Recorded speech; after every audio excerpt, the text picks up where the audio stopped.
Assalamualaikum warahmatullahi wabarakatuh.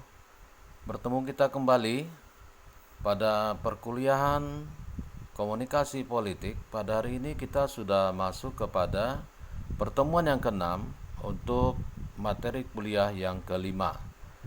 Nah, pada kesempatan kali ini kita akan membahas tentang saluran komunikasi politik.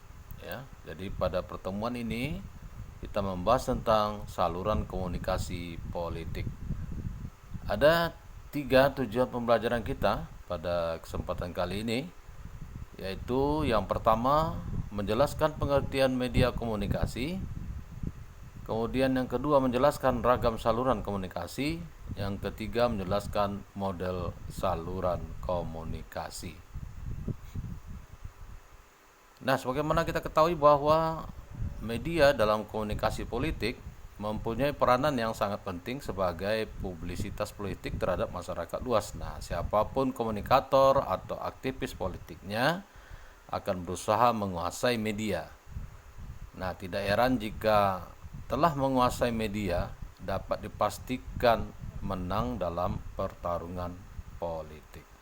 Nah, proses politik memerlukan saluran dan media komunikasi agar proses dan aktivitas politik dapat menjadi konsumsi publik sekaligus menjangkau khalayak dalam jumlah yang banyak.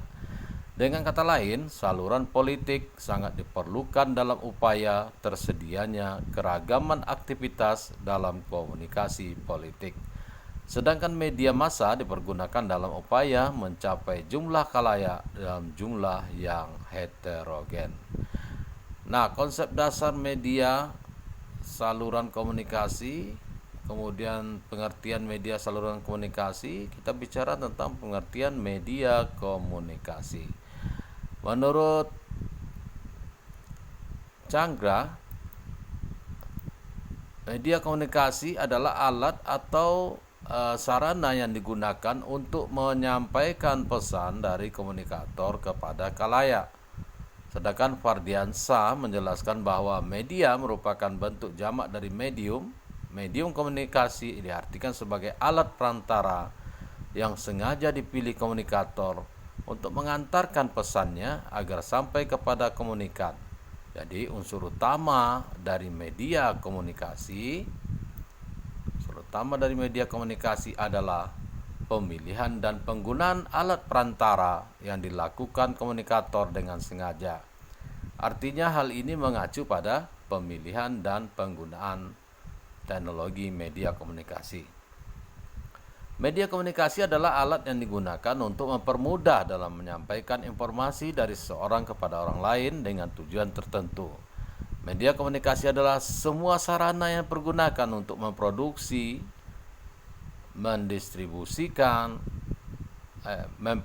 mereproduksi, mendistribusikan atau menyebarkan dan menyampaikan informasi. Nah, penyebaran informasi sebagai pesan dilakukan melalui saluran atau medium, diantaranya radio, televisi, film, buku, atau koran. Nah, segala kegiatan bernuansa politik diangkat media tidak hanya sebagai sarana publisitas, tapi juga untuk mempengaruhi khalayak untuk memilihnya. Nah, saat ini beragam bentuk media dimanfaatkan oleh komunikator politik berdasarkan kepercayaan, kekuatan efek media, kekuatan media massa, powerful media sebagai saluran untuk mempengaruhi khalayak. Untuk mempengaruhi khalayak banyak, memberikan andil dalam pembentukan opini publik. Nah, kemampuan melipat gandakan pesan-pesan politik di media massa mempunyai dampak terhadap berubahnya perilaku pemilih. Nah, bagi para elit politik yang ingin bertarung memperebutkan kursi kekuasaan akan berusaha memanfaatkan media massa untuk tujuan publikasi dan pembentukan citra. Ya. Jadi, kita ingatkan kembali, hari ini kita membahas tentang saluran komunikasi politik. Adapun tujuan pembelajaran 3 yang akan kita capai pada hari ini yaitu menjelaskan pengertian media komunikasi, menjelaskan ragam saluran komunikasi, dan menjelaskan model saluran komunikasi. Baik, kita lanjut. Kita membahas hari selanjutnya tentang saluran komunikasi. Nah, Rogers mengatakan bahwa Saluran komunikasi adalah alat atau media yang dapat dimanfaatkan oleh individu atau kelompok serta organisasi yang berkomunikasi untuk menyampaikan pesan mereka. Nah, alat yang dimaksud tidak hanya berbicara sebatas pada media mekanis, teknik, dan sarana untuk saling bertukar lambang, namun manusia pun sesungguhnya dapat dijadikan sebagai saluran komunikasi. Dengan demikian, lebih tepatnya saluran komunikasi adalah pengertian bersama tentang siapa dapat berbicara kepada siapa, mengenai apa, dalam keadaan bagaimana, dan sejauh mana dapat dipercaya. Berlo mengartikan saluran komunikasi dalam beragam pengertian, yaitu 1. Saluran sebagai alat pembawa pesan. 2. Saluran yang dilalui oleh alat pembawa pesan. 3. Media atau wahana yang memungkinkan alat pembawa pesan itu melalui jalan atau saluran yang harus dilaluinya. Sedangkan yang keempat, media wahana yang dapat dijadikan sarana untuk berkomunikasi seperti pertemuan serta pertunjukan. Nah, baik, rasa-rasanya kita sudah menjelaskan untuk tujuan pembelajaran yang pertama. Oleh karena itu, maka silakan disimak, dipahami untuk nanti bisa disalurkan kembali dalam bentuk tugas menyampaikan pemahamannya tentang apa yang telah disampaikan. Baik, kita lanjut mengenai topik yang kedua, yaitu ragam media, yaitu saluran komunikasi.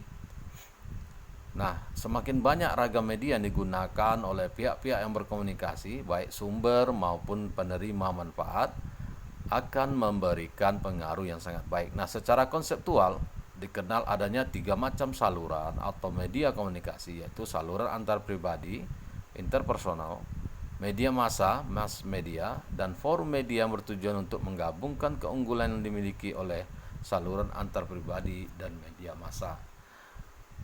Nah, yang pertama saluran antar pribadi. Saluran antar pribadi, media antar pribadi interpersonal adalah media yang memungkinkan para pihak yang berkomunikasi dapat berkomunikasi secara langsung baik dengan tatap muka maupun menggunakan alat. Leonberger dan Gwyn mengemukakan 2 ciri yang harus diperhatikan dalam penerapan saluran antar pribadi, yaitu yang pertama, saluran antar pribadi sebenarnya saluran ganda, multi channels di dalam berkomunikasi tatap muka, memperhatikan bahasa yang digunakan serta menyangkut ekspresi raut muka, pakaian yang dikenakan, tingkat kelantangan suara, waktu dan tempat yang tepat untuk berkomunikasi. 2. Saluran antar pribadi sering menghadapi hambatan berupa kesenjangan budaya, generalisasi yang salah, serta perilaku yang mencurigakan. Nah, next, saluran media massa. Saluran media massa adalah bentuk media massa, yaitu media cetak, media elektronik, dan multimedia yang dapat digunakan oleh pihak-pihak yang berkomunikasi untuk menyampaikan pesannya.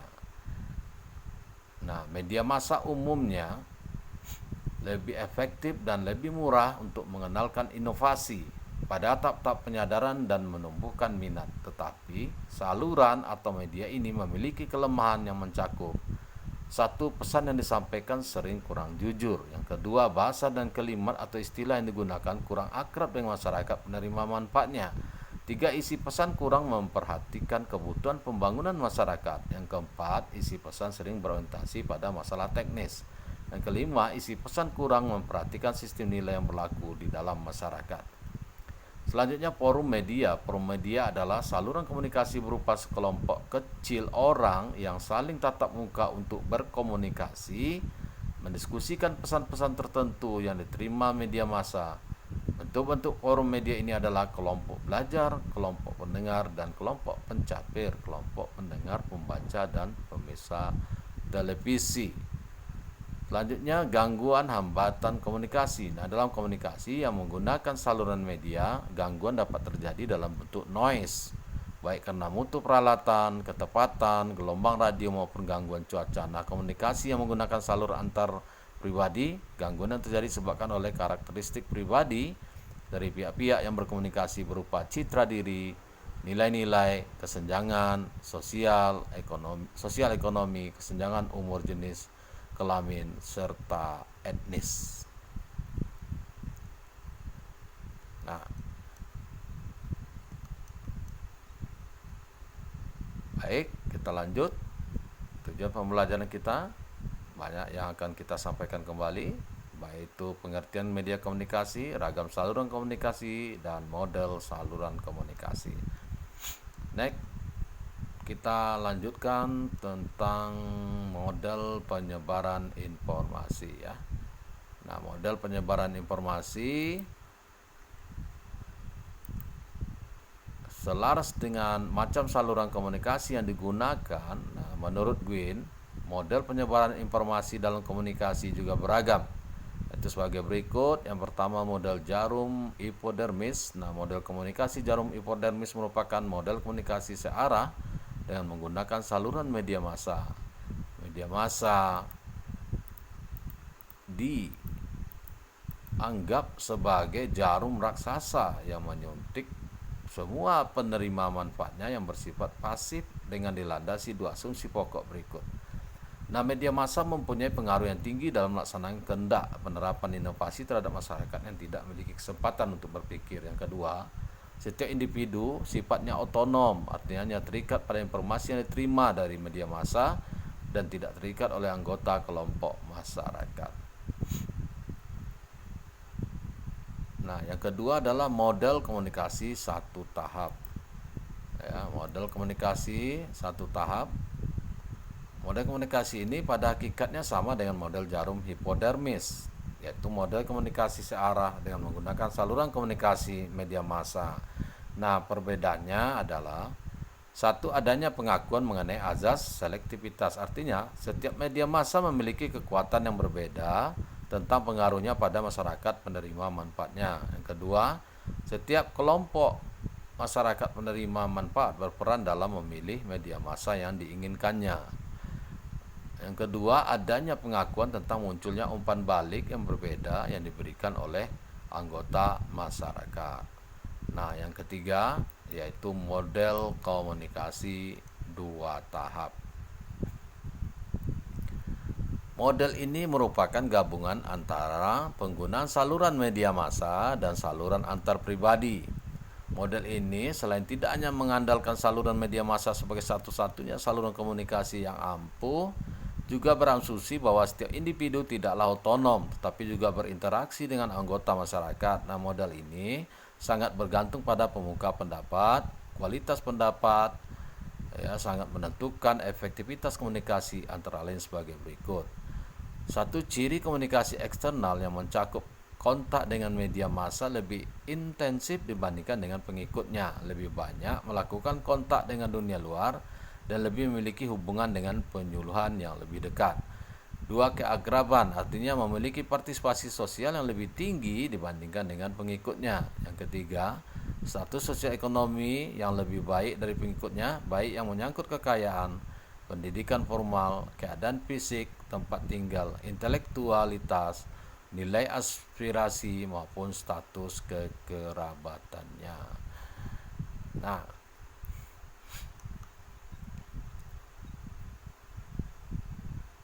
setelah mengikuti ini, tentu kita harapkan bahwa masing-masing sudah dapat memahami dan mengerti tentang apa itu media komunikasi, menjelaskan ragam saluran komunikasi dan juga menjelaskan model saluran komunikasi. Jadi, kita tadi telah membahas mengenai pengertian media komunikasi, baik itu tadi menurut Chandra ya, yang menyebut bahwa media komunikasi itu adalah alat atau sarana yang digunakan untuk menyampaikan pesan dari komunikator kepada khalayak. Sedangkan Fadiansa menjelaskan bahwa media merupakan bentuk jamak dari medium. Ya, medium komunikasi diartikan sebagai alat perantara yang sengaja dipilih komunikator untuk mengantarkan pesannya agar sampai kepada komunikan. Jadi unsur utama dari media komunikasi adalah pemilihan dan penggunaan alat perantara yang dilakukan komunikator dengan sengaja. Artinya Hal ini mengacu pada pemilihan dan penggunaan teknologi media komunikasi. Nah, media komunikasi adalah alat yang digunakan untuk mempermudah dalam menyampaikan informasi dari seseorang kepada orang lain dengan tujuan tertentu.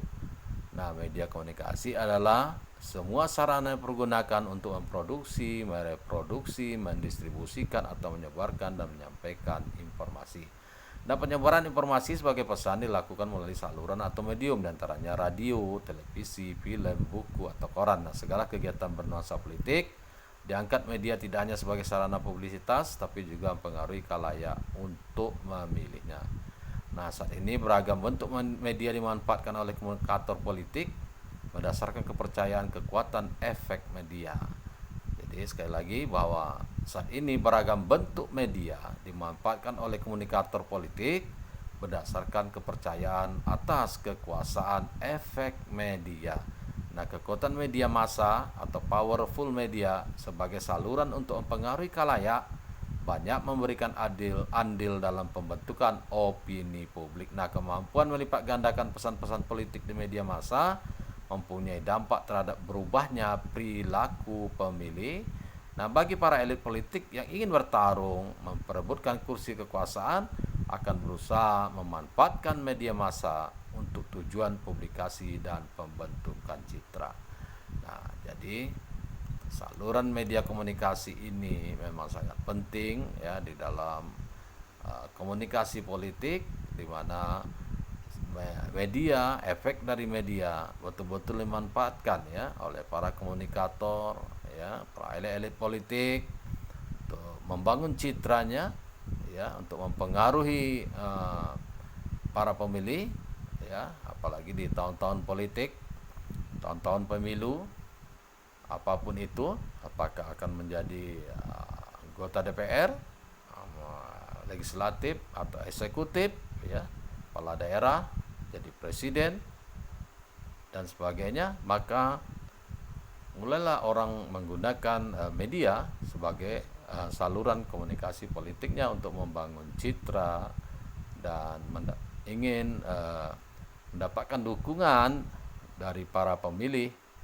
melalui apa yang disampaikan ya, pesan-pesan yang disampaikan di dalam media itu secara berlipat ganda ya, bisa mencapai banyak orang ya, dan tentunya yang paling diharapkan adalah bahwa media tidak hanya sebagai sarana publisitas tapi juga mempengaruhi khalayak untuk memilihnya ya, di mana kemampuan melipat gandakan pesan-pesan politik di media massa mempunyai dampak terhadap berubahnya perilaku pemilih. Nah, bagi para elit politik ya yang ingin bertarung memperebutkan kursi kekuasaan, ingin mendapatkan kedudukan baik di legislatif dan eksekutif ya, maka akan berusaha memanfaatkan media massa untuk tujuan publikasi dan pembentukan citra.